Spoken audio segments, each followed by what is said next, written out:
I arrived home later than usual that evening, though it wasn't anything out of the ordinary. My job and the constant demands of logistics often kept me tied to my desk far longer than I would have liked. However, it paid well, and Emily had a taste for the finer things. As I walked in, the first thing that struck me was the smell, faint but unmistakable. A floral, citrusy scent lingered in the air, one that wasn't Emily's usual perfume. "Emily?" I called out, tossing my keys onto the counter. But there was no response. The house was eerily quiet. Normally, I would hear music playing or the TV running softly in the background. I stepped into the living room and stopped dead in my tracks. There, on the coffee table, was a wine glass half full, and beside it, another glass with only a faint trace of red at the bottom. I stood frozen, staring at the glasses for what seemed like an eternity. We didn't drink wine during the week. Emily didn't even like red wine. My mind raced, trying to come up with an explanation, but nothing seemed to fit. Suddenly, the sound of footsteps on the stairs broke my concentration. Emily appeared at the top, wearing an oversized t-shirt that I didn't recognize. Her hair was damp as if she had just stepped out of the shower, and her cheeks were flushed. "Oh, hey," she said casually, as though nothing was out of the ordinary. "Hey," I responded, my voice sharper than I intended. "Whose glass is that?" Her gaze flicked briefly to the table before returning to me. "Oh, that? I had a friend over earlier. Lauren. You remember Lauren from work?" I didn't remember anyone named Lauren. I didn't even recall Emily mentioning a coworker by that name. "You had a coworker over for wine on a Tuesday night?" I asked, unable to hide the skepticism in my voice. She shrugged, trying to sound nonchalant, but there was a slight defensive edge in her tone.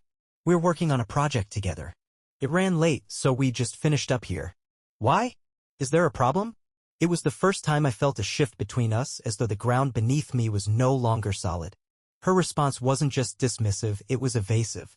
But I didn't press further. I wasn't in the mood for an argument, and part of me didn't want to believe there was anything to argue about. Later that night, after Emily had fallen asleep, I found myself back in the living room, staring at the wine glasses again.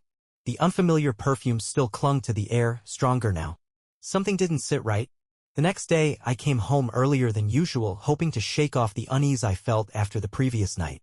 As I entered, I heard voices, Emily's familiar, warm tone and a man's low, unfamiliar voice. They were in the kitchen, their conversation punctuated by laughter. I crept closer, staying out of sight. "You're terrible," she teased, her tone lighthearted. "You know I can't keep doing this," she added, almost playfully. "Then why do you?" he asked, his voice dripping with confidence. "Because I can't stop," she murmured, a hint of longing in her voice. My blood ran cold. Without thinking, I stepped into the kitchen. Emily and the man, who was tall, fit, and wearing a smug grin, turned to face me. Emily looked surprised for a brief moment, but her expression quickly hardened, turning cold. "Ryan, you're home early," she said, her tone as if my early arrival had inconvenienced her. The man didn't move or try to justify himself. He simply smirked as if daring me to speak up. "Who the hell is this?" I demanded, my voice shaking with anger. Emily didn't flinch. "This is James," she said calmly. "He's a friend." "A friend?" I repeated, my voice rising with disbelief. She sighed, clearly irritated, as if I were being unreasonable. "Yes, a friend. You don't need to make a scene." James chuckled softly under his breath. And that was all it took. I saw red. "Get out," I growled at him, my voice low but dangerous. He raised his hands in mock surrender. "All right, man, no need to get worked up." As he walked past me, I caught the same floral scent from the night before. It hit me like a punch to the gut. Once James was gone, I turned to Emily, my chest tightening with anger. "What the hell is going on, Emily?" I asked, my voice tight. She crossed her arms and leaned casually against the counter as if nothing unusual had occurred. "You're overreacting, Ryan. James and I were just talking." "Talking?" I snapped. "You think I'm stupid? Do you think I didn't hear you?" Her face stiffened. For the first time, I saw the cracks in the facade she had been wearing. "You don't know what you heard," she said coldly. "And honestly, maybe if you weren't so damn predictable, I wouldn't need someone to talk to in the first place." Her words hit me like a slap to the face. I felt the breath leave my lungs as the weight of her betrayal began to sink in. But that was just the beginning. I stood there, staring at Emily as though she had turned into a stranger before my eyes. Her words echoed in my mind. "Maybe if you weren't so damn predictable." Something inside me broke. Anger. Disbelief. Heartbreak. It all blended together into a cocktail of pure emotion. "You're seriously going to blame this on me?" I asked, my voice trembling with fury. "On me? I work my ass off for us, Emily. For this house. For you. And now I'm supposed to believe this is my fault. I worked tirelessly for us, Emily. For this house. For you. And now you're telling me this is my fault. She didn't flinch. Not a single hint of guilt crossed her face. Instead, she rolled her eyes as if I were the one overreacting, like I was some dramatic teenager making a big deal out of nothing. You're making this into something it's not, Ryan, she said, her voice dripping with casual dismissal. I told you, James and I were just talking. You always assume the worst. I couldn't hold back the frustration anymore. I assumed the worst because I walked into my kitchen and found you with some guy, laughing like you're in some romantic comedy while I'm out there working myself to the bone to keep our lives afloat. I shot back, my voice breaking, though I didn't care. Her expression turned cold, the shift immediate, like an impenetrable wall had slammed down between us. This life, she sneered, her words full of venom. This isn't a life, Ryan. It's just a routine. It's boring. You're boring. And I'm tired of pretending everything's okay when it's not. Her words hit me like a punch to the gut. For years, I thought we were building something meaningful, something strong and lasting. And now she was telling me it had all been a lie. My voice dropped to a whisper, barely audible as the anger in me began to shift into something darker. What does that even mean? Emily paused, and for the first time I saw hesitation in her eyes, but there was no trace of guilt there. Only annoyance, like I was forcing her to explain herself when she'd rather not. She grabbed a glass from the counter, filled it with water, and took her time before responding. It means, she said finally, her voice chilling, that I don't feel alive with you anymore. James makes me feel different. He reminds me of who I was before all this, she said, gesturing vaguely around the house and at me as if our entire life together was nothing more than clutter in her way. I felt my chest tighten. Are you hearing yourself right now? You're saying this to me, your husband. She shrugged, her indifference palpable, but there was something in her eyes that I couldn't quite place, something close to relief. I didn't mean for it to happen, okay? But it did. And now I have to figure out what I want. I couldn't help but laugh bitterly, though nothing about this situation was even remotely funny. Figure out what you want? You're married, Emily. You made that choice. Or does it not matter anymore? She didn't respond. Instead, she leaned back against the counter, casually sipping her water as if we were discussing something trivial like dinner plans. My fists clenched at my sides, trying desperately to hold my anger in check. How long? I demanded, my voice low and filled with barely contained fury. What? How long have you been seeing him? I repeated, my teeth gritted. She hesitated for just a moment, but it was long enough to confirm everything I feared. A year, she said, meeting my gaze with an unsettling calm. A year. I could barely comprehend it.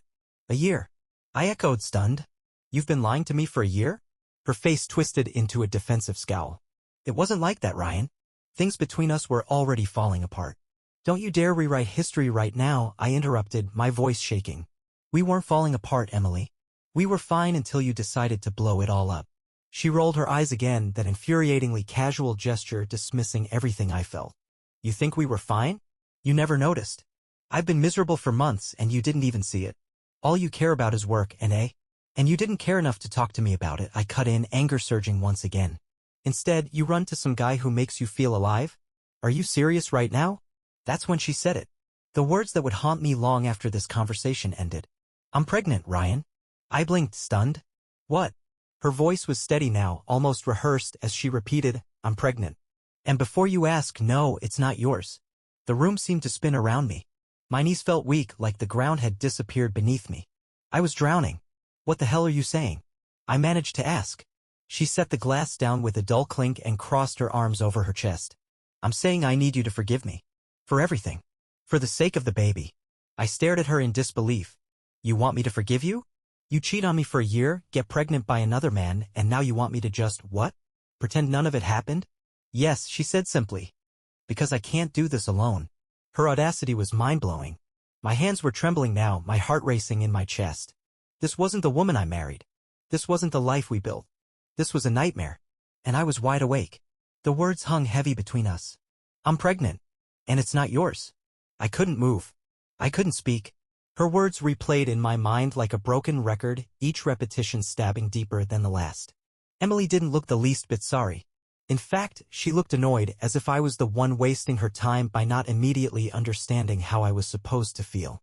I know this is a lot to take in, she said, her voice dripping with condescension like she was explaining some minor inconvenience.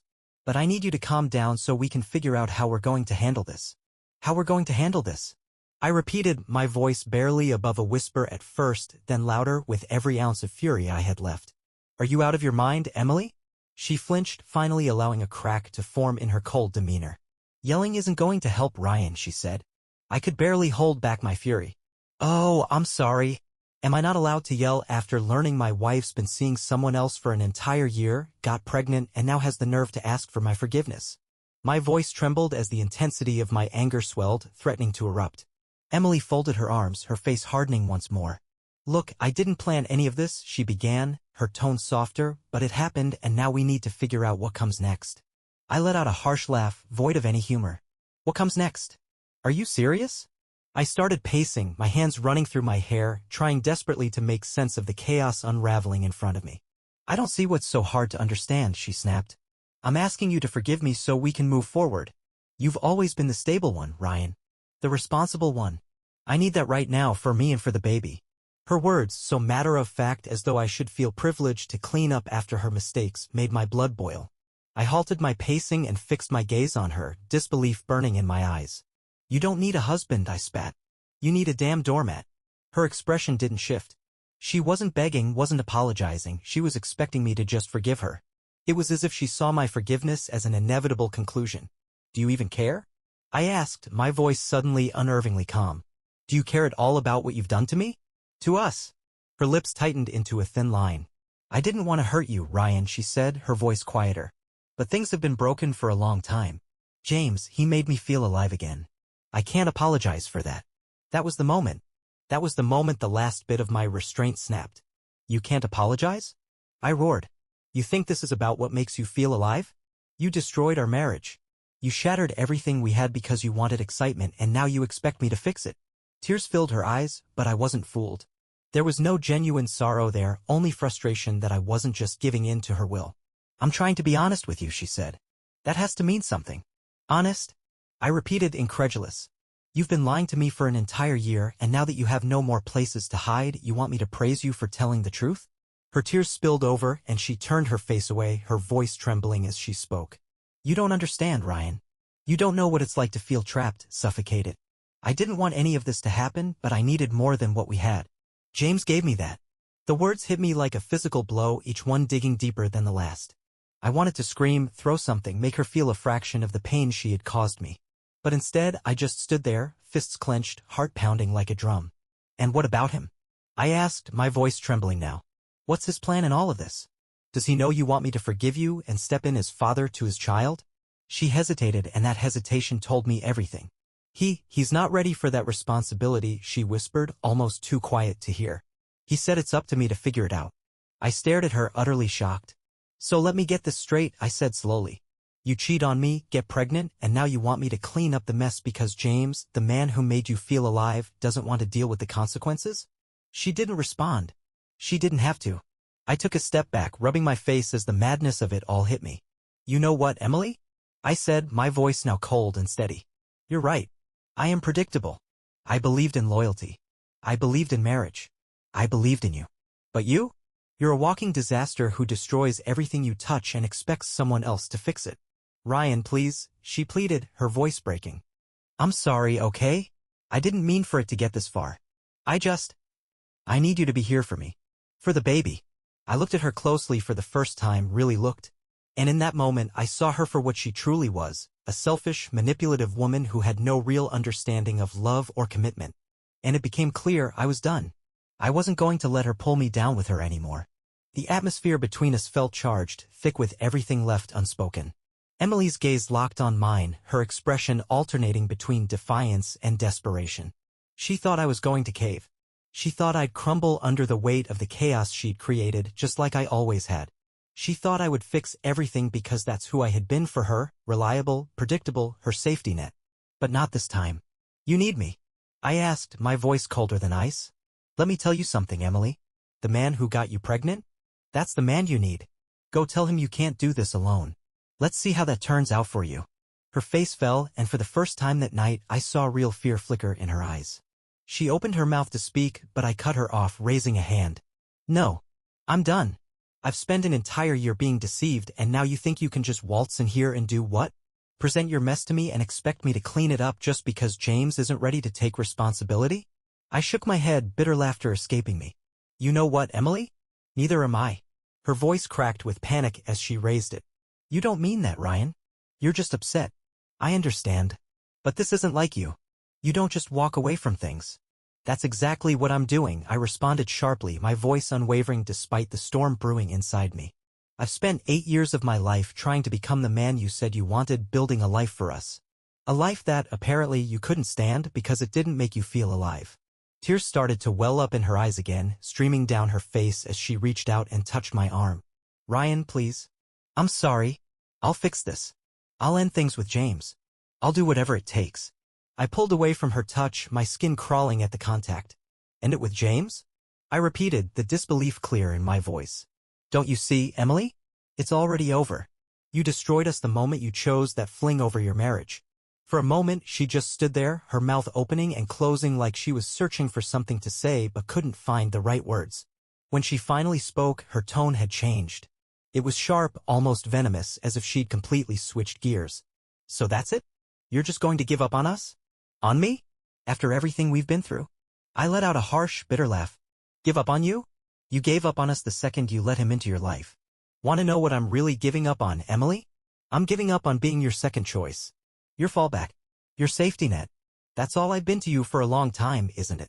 She didn't answer, and the silence that filled the room was deafening.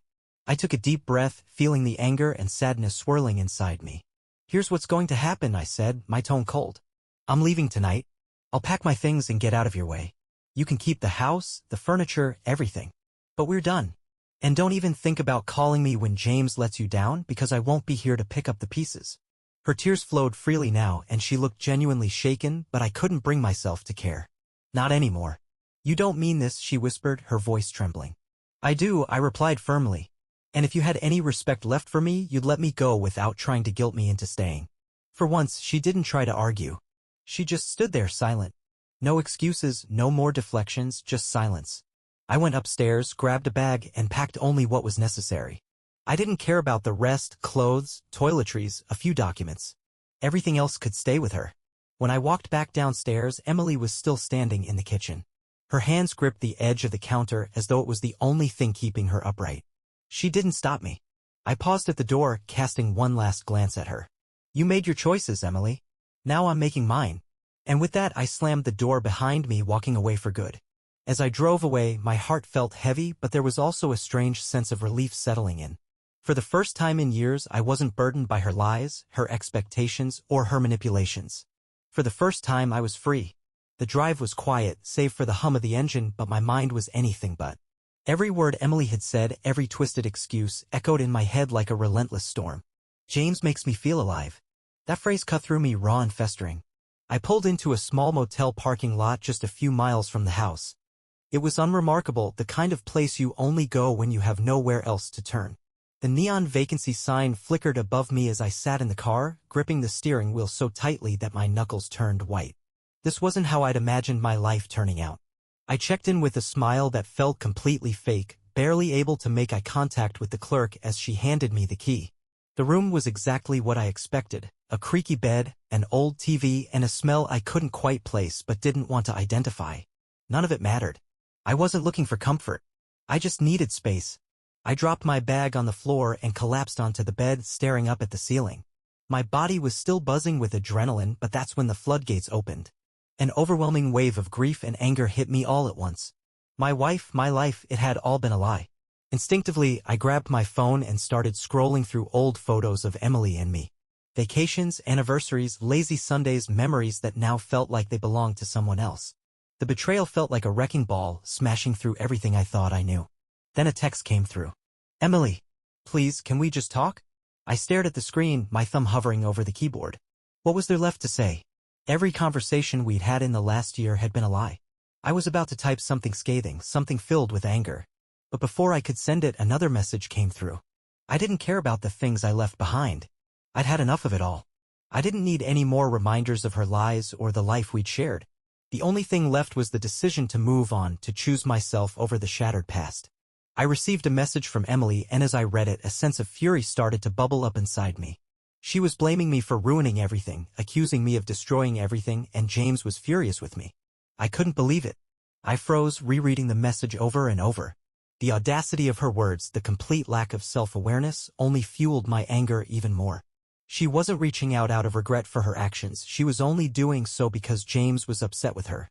The nerve of it. My phone buzzed again, pulling me back to the present. It was another message from Emily. I don't know how to fix this, Ryan. Please just call me. I need you. I couldn't believe it. After everything she had done, she still thought I was the one who could fix this mess. My hand tightened around my phone as I thought about what I could do. I could block her, completely shut her out, or I could respond and give her the scolding she so clearly deserved. But before I made a decision, another message appeared on my screen. This one was from an unknown number. It read, "Hey man, I think we need to talk. It's James." For a moment, I thought I was imagining things. James? What kind of twisted game was this? My heart raced as I stared at the message, panic setting in.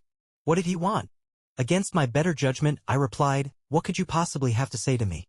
His reply came quickly. "I'm not trying to start anything, I just think you need to know the whole story." I hesitated, uncertain if I even wanted to hear more. What could he tell me that I hadn't already figured out? But my curiosity got the better of me, dark and insistent, so I replied, "I'm listening." His response was longer this time. "Emily didn't tell you everything. She's been lying to both of us. She told me she was going to leave you months ago, said your marriage was already over. I didn't know she was still with you until recently." I sat there stunned, my stomach churning. Was this some sort of manipulation, a way to shift the blame? I typed back, "Why are you telling me this now?" He answered almost immediately, "Because I just found out about the baby. She told me it was mine, but now I'm not so sure. I think she's playing both of us." My mind reeled. Could things get any worse? Emily had lied to James too. I didn't know whether to laugh or scream. He continued, "I don't want anything to do with her anymore. She's toxic, man. You don't deserve this. None of us do." His words hit me hard, not because I disagreed but because they were true. Emily was toxic. She had manipulated us both, weaving a web of lies so intricate that even she couldn't keep track of it. For the first time in hours, I felt a flicker of clarity. I wasn't going to let her drag me down any further. As much as I hated James, I couldn't deny the truth in his words. I put the phone down and leaned back against the headboard, my mind racing. Emily wasn't just a cheater, she was a manipulator, a liar, and someone who had played us both for fools. It was time for her to face the consequences. Tomorrow, I would contact a lawyer. The next morning, I was awakened by the buzzing of my phone. For a brief moment, I thought it was Emily again, but when I checked, the number was unfamiliar. I groaned, wondering if I should answer. Curiosity won out and I picked up. "Hello, Ryan?" The voice on the other end made my blood run cold. It was James. I froze. Hearing him speak outside of the sterile text messages made everything feel so much more real, and I could feel the anger rising in me. I wanted to hang up, but something told me to hear him out. "What do you want?" I asked, keeping my voice steady. "Look, man, I know you probably hate me," he started, his tone softer than I had expected. "I don't blame you, but I need to be honest with you about something. Emily, she's not who you think she is." I let out a bitter laugh. "Oh, I think I've got a pretty clear picture now, thanks." But he wasn't done. "No," he said, his voice low. "She's worse than you think. I found out she's been seeing someone else, not just you and me. There's a third guy." I could hardly believe what I was hearing. "A third guy?" I repeated, my voice rising in disbelief. "Yeah," James confirmed. "I confronted her about it last night after talking to you. At first, she denied it, but then she admitted it. Apparently, she met him at her gym. She's been sneaking around with him too." The room seemed to tilt. This betrayal, already beyond anything I could have imagined, had now reached a new, unimaginable level. "You're telling me she's been juggling 3 men this whole time?" I asked, my voice almost a shout. "Yes," James replied, his anger evident now. "She's been lying to all of us. And I don't think the baby's mine or yours. I don't even think it's the gym guys. She's a mess, man. She's using all of us." I sat on the edge of the bed, my hands trembling as the weight of his words sank in. This wasn't just infidelity, it was a deep manipulation. Emily wasn't just selfish, she was a serial manipulator, thriving on turning people against each other. "I don't know what her end game is," James continued. "But I figured you deserved to know. I'm cutting her off completely. You should do the same." I didn't answer right away. My mind was racing, trying to process everything I had just learned in the past 24 hours. Emily's coldness, the lies she told, and the unexpected pregnancy all came together, fitting like pieces of a disturbing puzzle. "I appreciate you telling me," I finally responded, my voice strained. But I don't think you're doing this because you suddenly care. Why now? There was a brief silence on the other end. Because I realized she's toxic, James admitted. And I'm not going to let her drag me down anymore. She's your wife, Ryan. I thought you'd want to be the one to deal with her. His words lingered almost like a challenge. When the call ended, I sat still, staring at the peeling wallpaper of the motel room. My anger flared even hotter now, stoked by this new revelation. Emily had manipulated me, James, and probably countless others. But what she didn't realize was that her game had reached its end. I grabbed my phone and started searching for lawyers. If she thought I was just going to let her control the narrative, she was in for a wake-up call. I dialed the first number I found. A sharp, professional voice answered. Law offices of Anderson and Tate. How can I assist you? I need to speak with someone about filing for divorce, I replied, keeping my voice steady, even though a storm raged inside me. The receptionist transferred me to an attorney named Karen Tate, a no-nonsense woman. I explained everything in as much detail as I could, leaving nothing out. She listened intently, asking a few questions here and there. Do you have evidence of the affair? She asked after a moment. Yes, I replied. I have texts and I can get witnesses if necessary. Good, that will make things easier, she responded. The pregnancy complicates matters, but not as much as you might think. If the child isn't yours, we'll make sure that's documented. You won't be held financially responsible. Her matter-of-fact tone was a relief. For the first time, I felt a sense of clarity. There was a way forward. After I hung up, I leaned back in the chair, closing my eyes. Emily had thought she could manipulate me, guilt-trip me, and keep me tied to her mess. But she had seriously underestimated me. This wasn't just about ending our marriage anymore, it was about taking back my life and ensuring she couldn't ruin it any further. The next few days were a blur. Karen worked quickly, outlining the steps I needed to take to protect myself legally and emotionally from Emily's destruction. I provided everything I could, texts from Emily, messages from James, and financial records proving that I had been the sole provider in the marriage. Meanwhile, Emily kept bombarding me with calls, texts, and voicemails. Her messages were a mix of pleading for forgiveness and lashing out in anger, accusing me of being heartless for leaving her. I ignored it all, focusing on the task at hand, building a strong case that would finally end her games for good. Then, one evening, she showed up at the motel. I was sitting on the bed, scrolling through my emails when I heard a sharp knock at the door. My stomach sank. I didn't need to check the peephole to know who it was. Ryan, open the door, Emily's voice came through, muffled but frantic. For a moment, I considered ignoring her. But something in her tone made me hesitate. It wasn't desperation, it was anger. She wasn't here to apologize, she was here to confront me. With a sigh, I opened the door. Emily stood there, her eyes swollen from crying but her body stiff with defiance. Without waiting for an invitation, she barged inside. What the hell is this? She demanded, waving a piece of paper in front of my face. I instantly recognized it. Karen had sent her the preliminary notice of divorce earlier that day. This is me protecting myself, I replied calmly. Her jaw dropped, and for a brief moment, she looked genuinely stunned.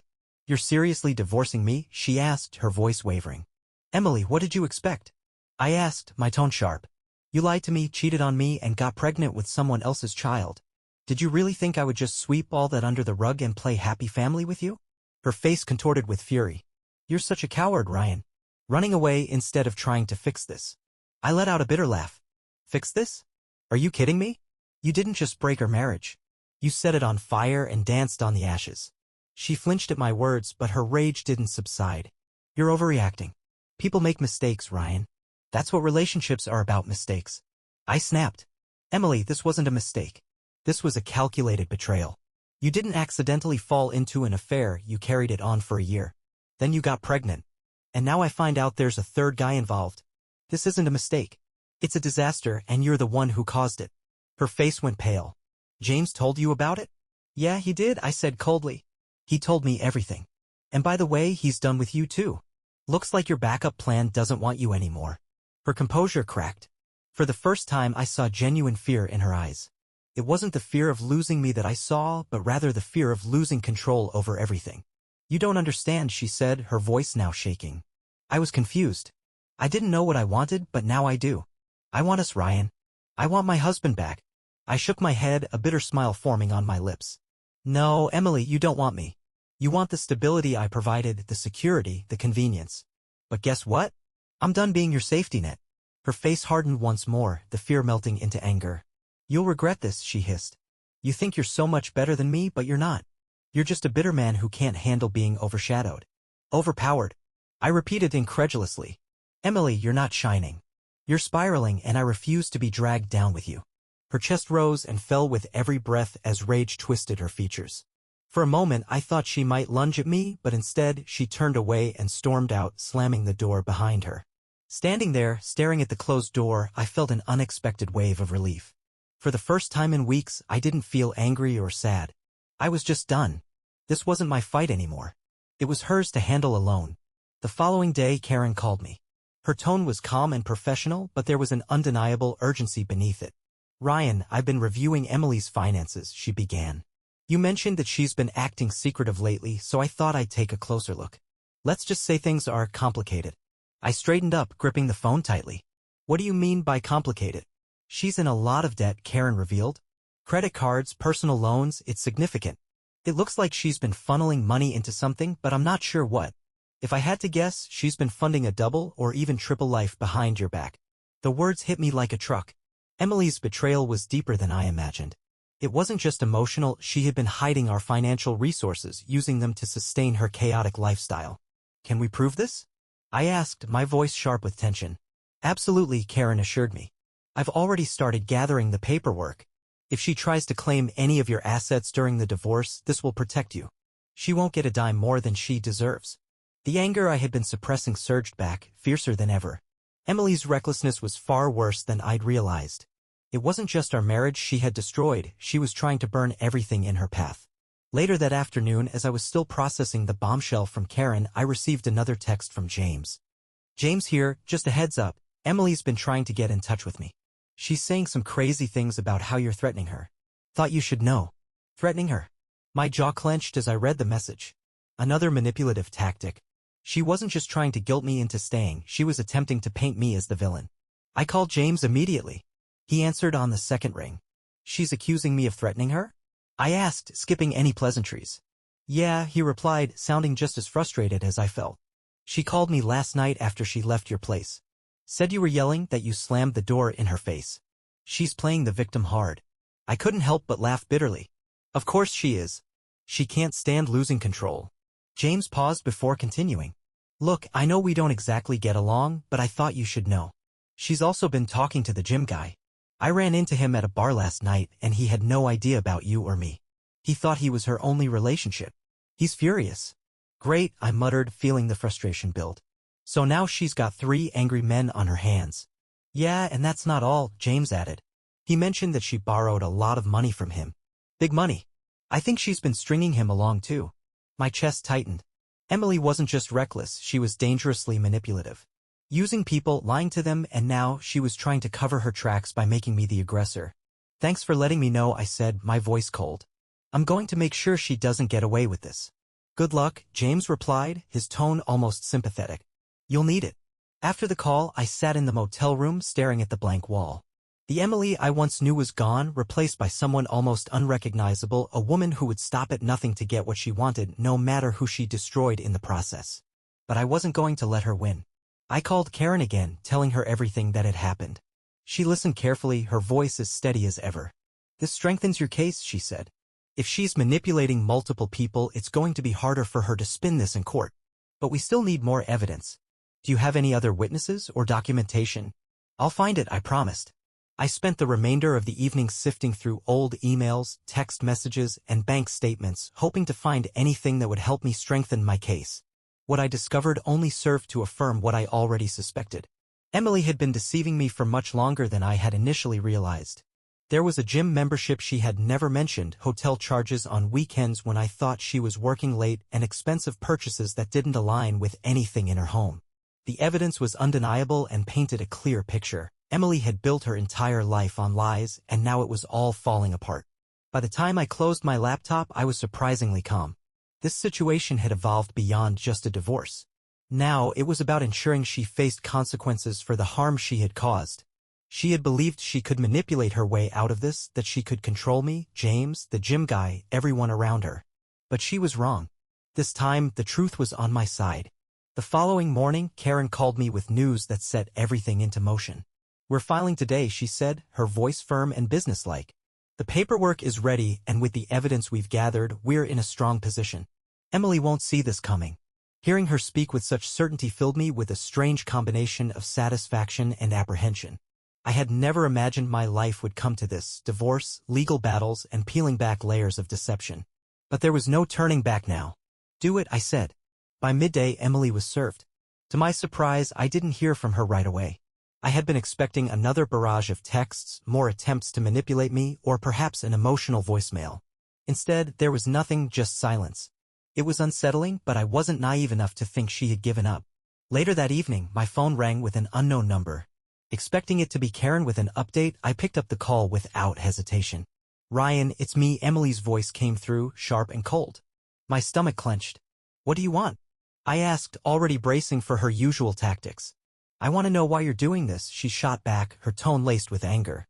"Divorce? Really? You're destroying everything over a few mistakes." I let out a bitter laugh. "You think this is about a few mistakes? That's rich, Emily. You cheated on me for a year, got pregnant with another man's child, lied straight to my face, and now you're blaming me for ending this mess." Her voice grew louder, defensive and furious. "You're not even giving me a chance to fix things. You act like you're some perfect saint, but let's be real. You've never been able to handle me being more successful than you." Her words cut deeper than I wanted to admit. She always knew just where to strike, and this time it stung. But I wasn't about to let her twist the narrative again. "This isn't about your career, Emily," I said through clenched teeth. "It's about your choices. You destroyed our marriage, not me. And now you're trying to play the victim? Save it for someone who'll believe you."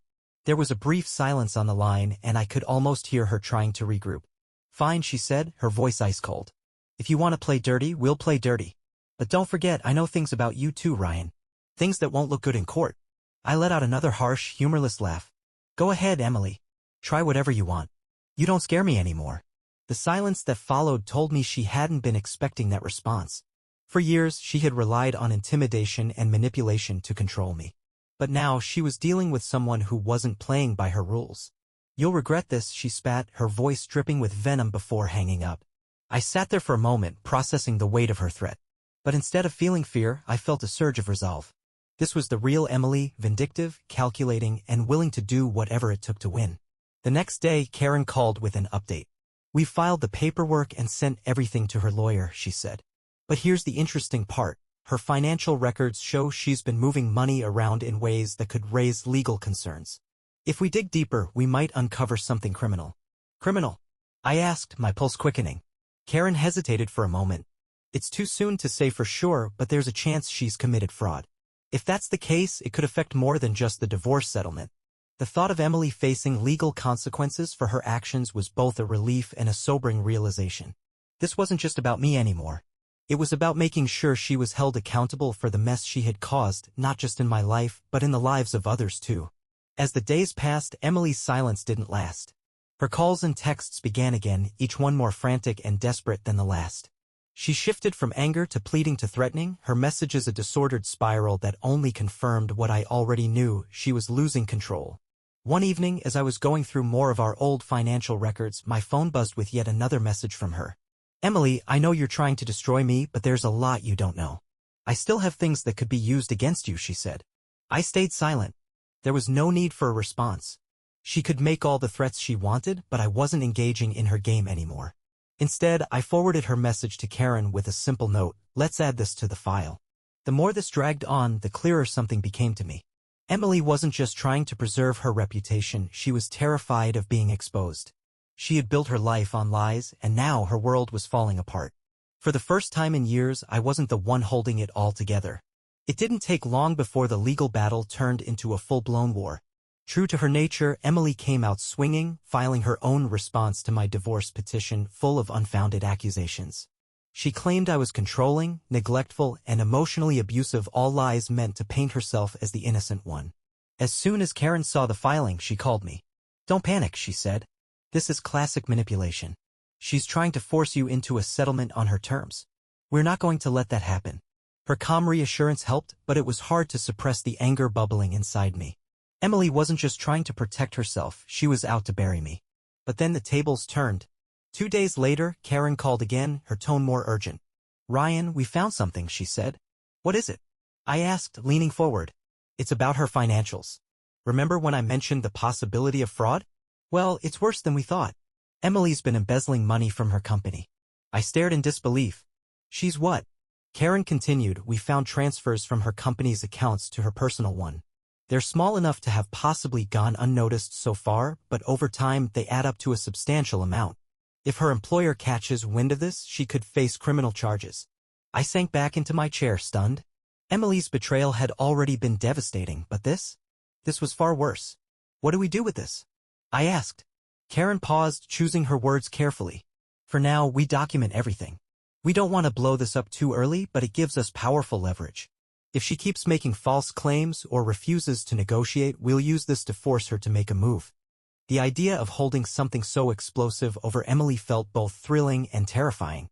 She had spent months, maybe even years, manipulating and lying to everyone around her, but now the noose was tightening. That evening, I received another message from Emily. Ryan, I'm sorry. I've been thinking everything over and I want to fix this. Please, let's talk. Her message was a stark contrast to her previous threats, and it reeked of desperation.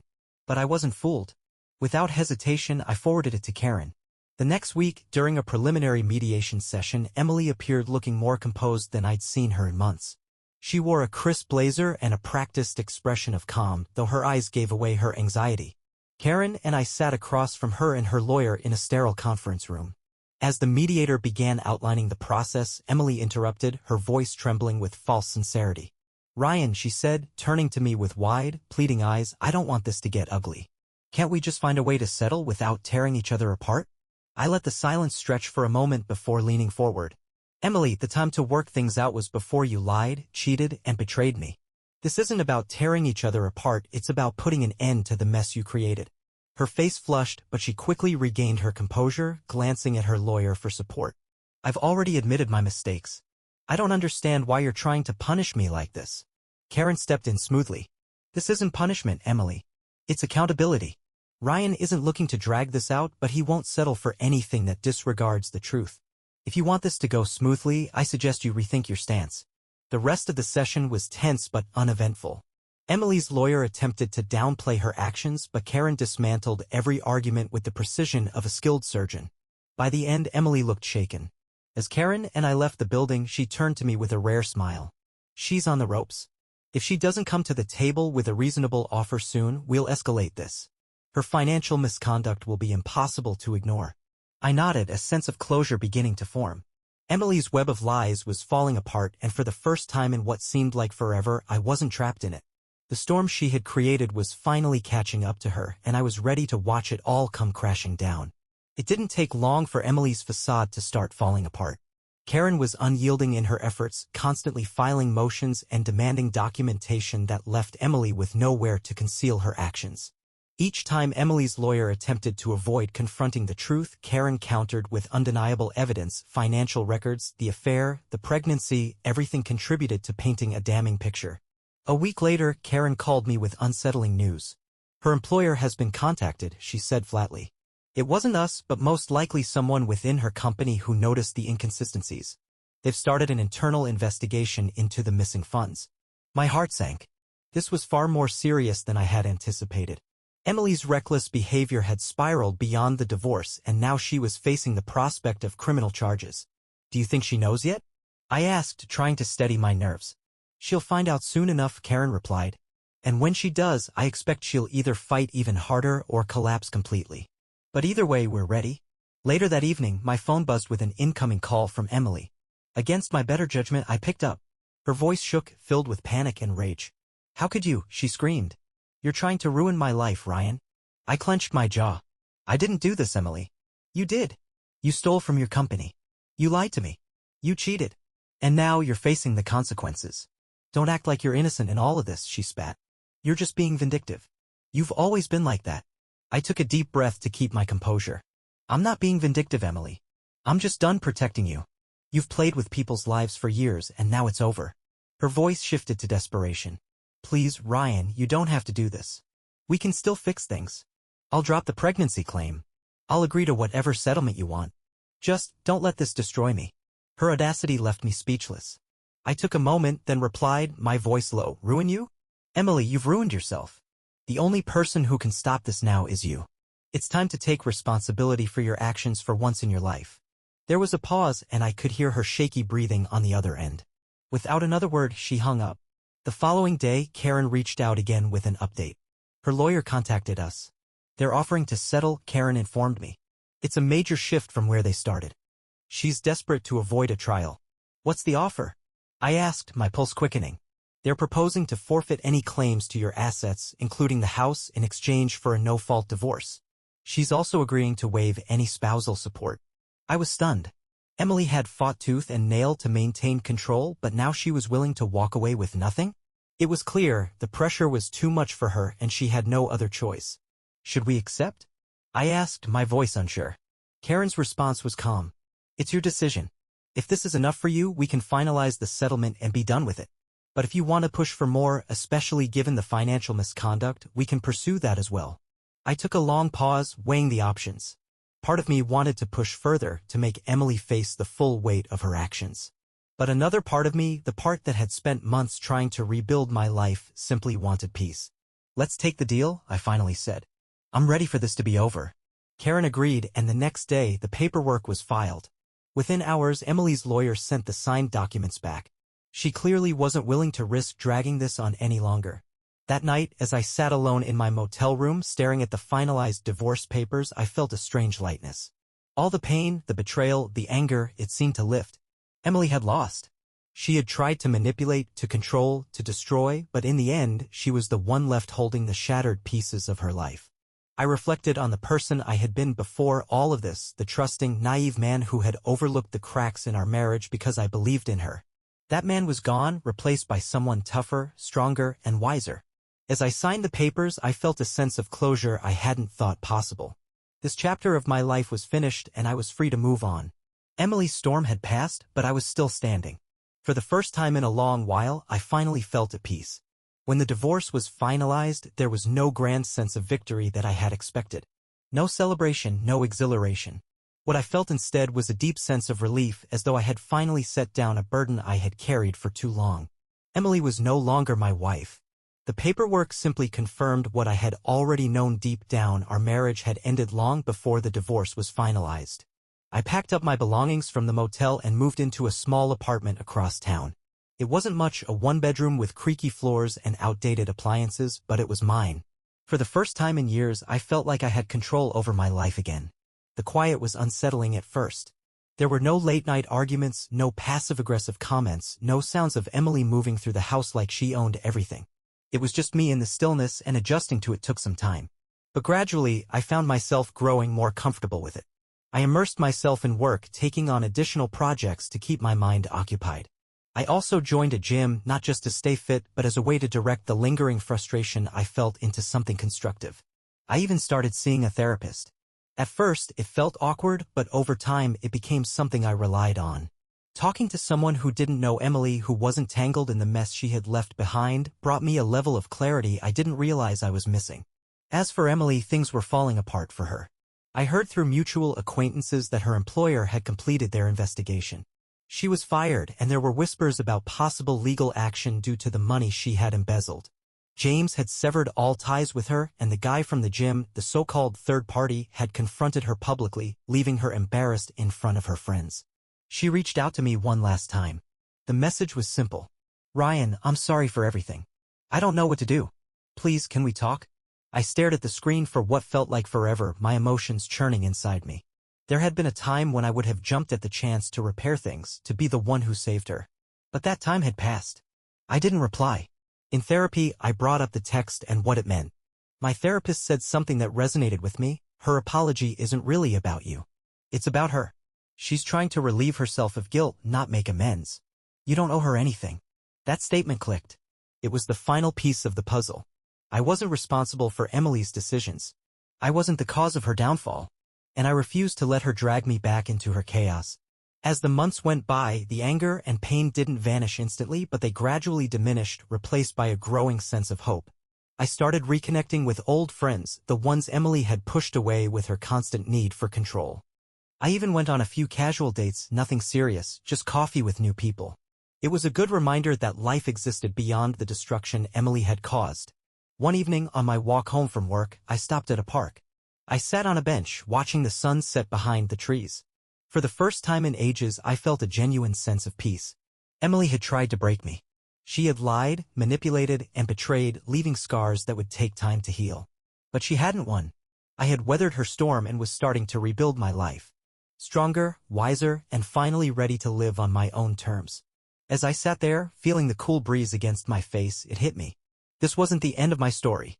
It was just the beginning of a new chapter, one where I wasn't defined by betrayal or heartbreak, but by resilience and hope.